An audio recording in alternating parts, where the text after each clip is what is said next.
వెంకటేశ్వర స్వామి వారి అవతారమునందు ఉన్న గొప్పతనం ఏది అంటే కేవలము ఆయన దర్శనము చేత అంత పుణ్యాన్ని సంపాదిస్తాడు. అందుకే ఆయన ఒక మాట చెప్పాడు, నేను ఎందుకు వస్తున్నాను అవతారంగా అంటే సర్వలోకములను రక్షించుట కొరకు, మోక్షమునకు మార్గమును సుగమము చేయుట కొరకు.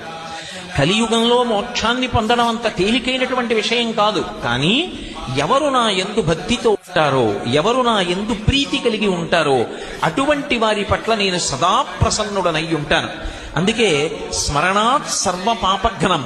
ఒక్కసారి వెంకటాచల క్షేత్రాన్ని కళ్ళు మూసుకుని ఆ 7 కొండలు తలుచుకుని, ఆ 7 కొండల మీద ఉన్నటువంటి ఆనందనిలయ విమానం, ఆనందనిలయ విమానంలో పద్మపీఠం మీద నిలబడినటువంటి ఆ స్వామి యొక్క దివ్యమంగళ విగ్రహాన్ని, ఆ దివ్యమంగళ విగ్రహం యొక్క వైభవాన్ని, ఆయన నిలబడేటటువంటి రీతిని, ఆయన పట్టినటువంటి ముద్రల్ని ఒక్కసారి స్మరించినంత మాత్రం చేత స్మరణాత్ సర్వపాపఘ్నం, ఆ స్వామి పేరు వెంకటేశ్వర.